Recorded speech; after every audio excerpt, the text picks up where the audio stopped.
నమస్తే, welcome to our channel. నేను మీ అనిల్. మనతోని సుప్రీంకోర్టు న్యాయవాది నేరెళ్ళ మల్యాద్రి గారు అయితే ఉన్నారు. చాలా విషయాలు అయితే తెలుసుకుందాం.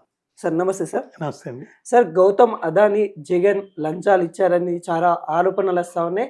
జగన్ జైలుకి అన్నట్టు కూడా కొన్ని రూమర్స్ వస్తూ ఉన్నాయి. అసలు ఇవన్నీ ఎలా చూడొచ్చు? నిజంగా లంచాలు అందాయా జగన్ గారికి అంటే ఏం చెప్పదలుచు? ఇది చాలా ఇంపార్టెంట్ విషయం. అవును. ఎందుకంటే ప్రస్తుతం ఉన్న రాజకీయ నేపథ్యంలో పరిస్థితుల్లో ఉన్న అన్ని ఆస్పెక్ట్స్ మనం చూస్తే అవును. జగన్ గారు అరెస్ట్ అవుతారా లేదా అనే ప్రశ్న ప్రతివాడి మదిలో ఒక చర్చ అనేది మొదలైంది. అవును. అరెస్ట్ అవుతారు అని ఎందుకు అనుకుంటున్నారంటే అమెరికాలో అక్కడ ప్రాసిక్యూటర్స్ న్యాయవాదులు ఇంత డబ్బు సుమారు 2250 కోట్లు, దాంట్లో 1750 కోట్ల రూపాయలు ఆనాటి ముఖ్యమంత్రి జగన్ గారికి లంచం కింద ఇచ్చారు. దేనికి ఇచ్చారు అనేది చాలా ముఖ్యం. అయితే ఇక్కడ ఇంతవరకు ఎక్కడ ఏ అలిగేషన్స్ రాలా. అవును. అక్కడ వచ్చిన తర్వాత, అది కూడా ఎప్పుడు వచ్చింది, ఓటింగ్ అయిపోయిన తర్వాత, మహారాష్ట్రలో ఓటింగ్ అయిపోయిన పక్క రోజు వచ్చింది. ముందు రోజు ఎందుకు రాలేదు? దానికి కారణం ఏంటి అంటే అక్కడ ఎంక్వైరీ పూర్తి స్థాయిలో అయిపోయిన తర్వాత రిజల్ట్ అది ఇప్పుడు ఎందుకు అయింది ఎంక్వైరీ? మహారాష్ట్రలో ఎన్నికలు అయిపోయిన పక్క రోజే ఎందుకు వచ్చింది? ఓకే, ఇక్కడ రాజకీయ కుట్ర ఉందంటారా? అది మీరు నేను ఎలా చెప్పగలుగుతామి? మహారాష్ట్రలో ఎన్నికల ఓటింగ్ అయిపోయిన పక్క రోజు ఇది బయటకు వచ్చింది. ఓకే, 400 పాయింట్లు కూడా పడిపోయినాయి. అది ముందు రోజు అయితే అక్కడ ఎన్నికల్లో ఎవరు గెలుచుండేవాళ్ళు? ఓకే. ఎందుకంటే అక్కడికి వెళ్ళి మరి ప్రస్తుత కూటమిలో ప్రభుత్వంలో ఉన్న ఒక సేన నాయకుడు ఆదానీని సపోర్ట్ చేస్తూ ఇండైరెక్ట్గా మాట్లాడారు. అవును. 1,00,000 కోట్ల ఆదాని తిన్నాడని రాహుల్ గాంధీ చెప్తున్నప్పుడు దానికి వ్యతిరేకంగా వీళ్ళు వెళ్ళి అక్కడ మాట్లాడినప్పుడు ఇక్కడికి వచ్చి ఆదాని డబ్బు తిన్నాడు కాబట్టి ఆ డబ్బులో 1750 కోట్ల రూపాయలు జగన్కి ఇచ్చారు కాబట్టి వాళ్ళ మీద నేను కేసులు పెడతానని అంటారా? మరి రేవంత్ రెడ్డి గారు ఇక్కడ ఏం చేశారు? 100 కోట్ల రూపాయలు వెనక్కి ఇచ్చేసారు. ఎందుకు ఇచ్చారు అంటే ఇక్కడ రెండు డిఫరెన్స్ వినండి. ఇక్కడ 100 కోట్ల రూపాయలు ఎందుకు ఇచ్చాడంటే ఇది కరప్షన్ కింద ఇచ్చారేమో అని ఒక అనుమానం. దానిలో 100 కోట్లు ఇచ్చాడు కాబట్టి ఆయనకి ఏమన్నా కాంట్రాక్ట్లు ఇస్తారేమో అని ఒక అనుమానం. ఓకే. అక్కడికి వెళ్ళి మీరు ఆదాని లంచం ఇచ్చారు, డబ్బులు తిన్నాడు, 1,00,000 కోట్లు ఆయన బెనిఫిట్ పొందాడని చెప్పి మీరు మాట్లాడొచ్చిన వాళ్ళు ఇక్కడికి వచ్చి సిగ్గు లేకుండా మీరు 100 కోట్ల రూపాయలు ఎలా తీసుకున్నారు వాడు ఇస్తే అని చెప్పాను అంటే ఈయన కేబినెట్ మీటింగ్ పెట్టి తీసేశాడు. మరి వీళ్ళ నాయకుడే కదా అక్కడ ఉన్న చంద్రబాబు. అవును. మరి ఆయన 1750 కోట్ల రూపాయలు ఆయనకి లంచం ఇచ్చారు. సుమారు 2 లక్షల కోట్ల రూపాయలు 4 లక్షల కోట్ల రూపాయల డబ్బు ఉంది. ఎంత కూడా చెప్తాను మీకు. 2.92 రూపాయలు కొనుగోలు చేశారు. ఓకే. ఎక్కడ ఎవరు? ఆదాని ఆజారి కంపెనీలతోటి సెంట్రల్ గవర్నమెంట్ ఒప్పుకుంది. అది ఉండంగానే వీళ్ళ దగ్గర సుమారు 5 రూపాయల చిల్ల 5 రూపాయల 13 పైసలకి విద్యుత్ ఒక యూనిట్ కొనుగోలు చేశారు. ఓకే. మరి నేరుగా కనపడదు. ఒక మంచి అవకాశం జుట్టు పట్టుకొని ఏదైతే రీజియం రివెంజ్ అని అనుకోండి, ఏదైనా కానివ్వండి, దాంట్లో భాగంగా కాదు ఇది. దొరికాడు.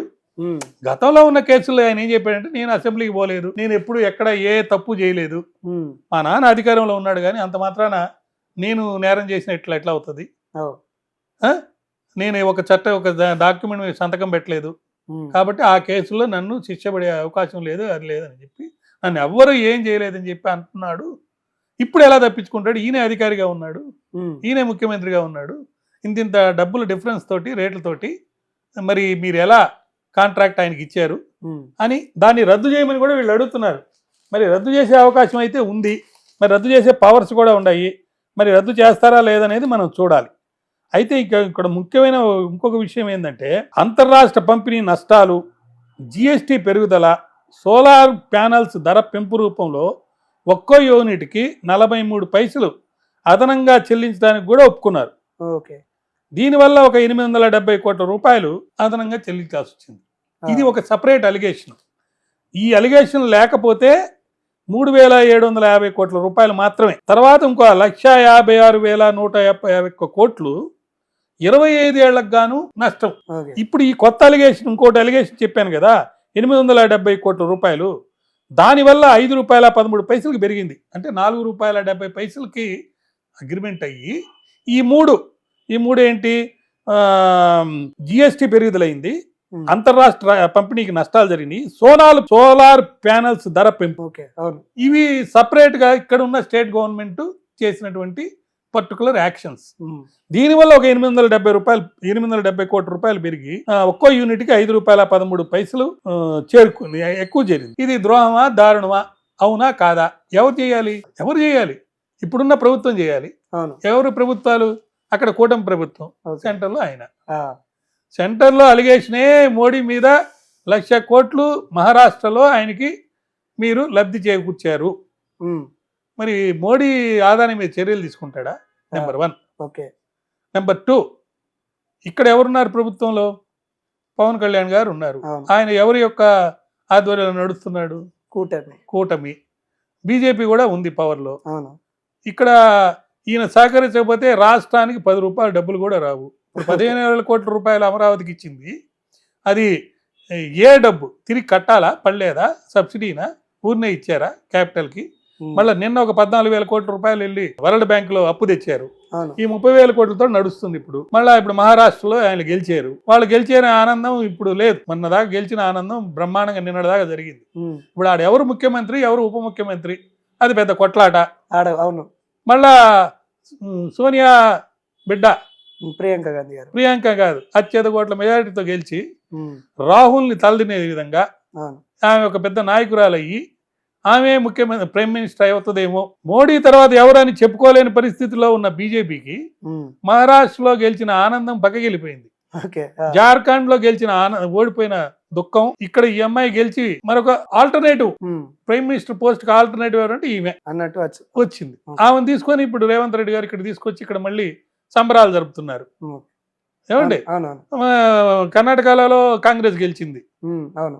మరి ఇక్కడ కాంగ్రెస్ అధికారంలో ఉంది. అవును. ఇప్పుడు ఒక విధంగా చెప్పాలంటే రోజు రోజుకి ఆంధ్ర రాష్ట్రంలో రాజకీయం కోర్టుల చుట్టూ తిరుగుతుంది, పోలీసుల చుట్టూ తిరుగుతుంది. ఉమ్. దానికి కారణం ఎవరు? అన్నిటికీ కారణం బీజేపీయే. ఓకే. ఎందుకు కారణం అని అంటే 2 పడవల మీద కాలు పెట్టారు. ఉమ్. జగన్తో సఖ్యతతో ఉండి ఉమ్. జగను ఎగ్జిట్ పోల్స్ ప్రకారం ఓడిపోతాడేమనే భయంతో, బాబు నువ్వు గెలిస్తే ఎటు మాకుంటుంది సపోర్ట్, ఆ, ఒకవేళ నువ్వు గెలవకుండా ఆయన గెలిస్తే మాకు అక్కడ ఖచ్చితంగా కావాలి కాబట్టి ఆయనతో కూడా ఉంటాం, ఆ, నిన్ను చూసుకుంటాం, ఆయన్ని చూసుకుంటాం. ఆ. సో ఇద్దరిని చూసుకున్నారు. ఇప్పుడు ఆ కష్టం వల్ల ఇప్పుడు జగన్ అరెస్ట్ చేయమని వాళ్ళు చెప్పలేరు, అవును. చేసేదానికి వీళ్ళు ముందుకు వెళ్ళలేరు. ఎందుకు వెళ్ళలేరంటే ముందుకెళ్తే ఇక్కడ ప్రభుత్వం ఉమ్. ఉంటుందా, పడిపోద్దా? ప్రతి దగ్గర షిండేలు ఉన్నారు. అవును. ఆ, తెలంగాణ రాష్ట్రంలో కాంగ్రెస్ పార్టీలో 4 గ్రూపులు ఉన్న విషయం అందరికీ తెలిసిందే. అవును. రేవంత్ రెడ్డి గ్రూప్ ఏది? చంద్రబాబు నాయుడు గ్రూపే రేవంత్ రెడ్డి గ్రూపు. ఆ, ఏమి మాట మరి చెప్పడానికి అవసరం లేదు, ఆయన చెప్తేనే ఈయన వచ్చి చేరింది. మరి ఇక్కడ పత్తు కాంగ్రెస్ వాళ్ళు, ఉమ్. అంటే ఒక విధంగా చెప్పాలంటే బట్టి విక్రమార్క ఇటువంటి వాళ్ళందరూ కూడా ఉమ్. రాజశేఖర రెడ్డి గ్రూప్ చెందినోళ్లే. అవును. ఇప్పుడు కొత్తగా నేను వింటుంది ఏంటంటే, అది వాస్తవాలో నాకు తెలియదు, 4 తలసాని యాదవ్తో సహా ఉమ్. ఇటు కాంగ్రెస్ లోకి వచ్చేస్తున్నారు అని వింటున్నాము. ఓకే. ఇటు కాంగ్రెస్ లోకి ఎందుకు వస్తున్నారు? అంటే మంత్రి సంబంధించిన పోస్టులు. మరి బీఆర్ఎస్ లో షిండే ఎవరు? షిండే బీఆర్ఎస్ లో షిండే ఎవరు? కాంగ్రెస్ పార్టీలో షిండేలు ఎవరు? ఓకే. ఈ షిండేలు ఎవరైనా తెలిస్తే కాబోయే ముఖ్యమంత్రి కాంగ్రెస్ పార్టీ నుంచి వస్తాడా లేకపోతే కూటమి నుంచి వస్తాడా అని మనం చెప్పొచ్చు ఇక్కడ. అవును. ఎందుకు కాబోయే ముఖ్యమంత్రి అని అంటున్నారంటే వాళ్ళే చెప్పుకుంటున్నారు, ఉమ్. వాళ్ళే అనుకుంటున్నారన్నమాట. వీటన్నిటికీ చంద్రబాబు గారే అక్కడి నుంచి నడిపిస్తున్నాడు. ఈ పరిస్థితుల్లో జగన్ అక్కడ ఎందుకు అరెస్ట్ అవుతాడు? అరెస్ట్ గారు అంటారు. మరి అరెస్ట్ చేస్తే ఆ ప్రభుత్వం ఉంటుందా? పవన్ కళ్యాణ్ లేకుండా చేయగలుగుతారా? పవన్ కళ్యాణ్కి జగన్ మీద ఉండొచ్చు, కానీ చర్య తీసుకునే అవకాశం ఉందా? చరిత్రహీనులు అవ్వకుండా ఉండాలంటే ఖచ్చితంగా రాష్ట్రానికి జరిగేటువంటి ఒక అన్యాయం, అక్రమం, దారుణం. ఎందుకంటే సుమారు 2 లక్షల కోట్ల రూపాయలు నష్టం జరిగేటప్పుడు 10,000 మెగావాట్ల విద్యుత్ కోసం పిలిచిన టెండర్లను రద్దు చేసుకుంటుందా? మరి చేసుకునేదైతే ఇప్పుడు దాకా ఎందుకు ఆగారు? చేయొచ్చు కదా, ఎందుకు చేయటం లేదు? రాజకీయ ఒత్తిడిలా కారణం, లేకపోతే రీజన్ రివెంజ్ అనే? ఏం జరుగుతుందని భయపడుతున్నారు? ఇది ఒక ఎత్తు. ఇది కాకుండా సోషల్ మీడియాలో 4 విభాగాలుగా చేరిపోయారు. Social media okay. అంటే డిజిటల్ మీడియా, యూట్యూబ్ ఛానల్స్ అనుకోండి, టీవీ ఛానల్స్ అనుకోండి, పత్రికా రంగం అనుకోండి, భజన పరులు ఎక్కువయ్యారు. ఆ భజన పరులు ఎక్కువైన ఉన్నప్పుడు ఈవెన్ అమెరికాలో కూడా మనకు తెలిసింది ఏంటంటే సుమారు 200 ఫ్యామిలీస్ ఉన్నాయట. వాళ్ళు ప్రపంచంలో ఎక్కడైనా సరే ఏ ప్రభుత్వం ఉండాలి, ఏ ప్రభుత్వం ఉండకూడదని చెప్పి నిర్ణయం అనేది వాళ్ళు చేస్తున్నారు. ఏ ప్రభుత్వం అధికారంలోకి వచ్చినా వాళ్ళ కనుసన్నల్లోనే జరగాలి. దాంట్లో భాగంగా ఇక్కడ ఉన్న డిజిటల్ మీడియాస్తో కూడా సత్సంబంధాలు అన్నీ పెట్టుకుంటారు. ఇది నేను అమెరికా గురించి ఎందుకు చెప్పాల్సి వచ్చిందంటే ఈ యొక్క నేరం జరిగింది యుఎస్లో. 1750 కోట్ల రూపాయలు తిన్నారని రాసింది యుఎస్లో కాబట్టి మరి అక్కడ ప్రూవ్ అవుతుందా లేదా అనేది వేరే విషయం. అక్కడ సాక్ష్యాధారాలతో ప్రూవ్ చేస్తా ఉన్నారు కూడా. సాక్ష్యాధారాలతో కాదు, అక్కడ ఒక ఆయన పేరు చెప్తాను, ఆయన ఫోన్ దొరికింది. ఒక ఆయన ఫోన్ దొరికింది. ఆ ఫోన్లో ఉన్న గౌతమ్ అదానీ ప్రతినిధి సాగర్ అదానీ, అవును, ఆయన ఫోన్ని అమెరికా దర్యాప్తు అధికారులు స్వాధీనం చేసుకొని విశ్లేషిస్తే ఈ యొక్క ముడుపుల భాగవతాలు బయటకు వచ్చినాయి అనేది అలిగేషన్. అక్కడ ఎలిగేషన్ వస్తా ఉంది. మరి అక్కడనే ఫ్రాడ్ చేసిండు, అమెరికల్ని ఫ్రాడ్ చేసిండు అన్న విషయాలు వచ్చినప్పుడు అమెరికన్ ఫ్రాడ్ చేయడం కాదండి, అమెరికాలో బ్యాంకులు ఇన్వెస్ట్మెంట్ చేశారు. ప్రైవేట్ వాళ్ళు కూడా కొంత ఇన్వెస్ట్మెంట్, దేనికి ఇన్వెస్ట్మెంట్ చేశారు? నాకు ఇంత పెద్ద కాంట్రాక్ట్ వచ్చింది, ఈ కాంట్రాక్ట్ రావడానికి నాకు డబ్బు కావాలి కాబట్టి మీరు ఇవ్వండి అని అడుగుతున్నారు.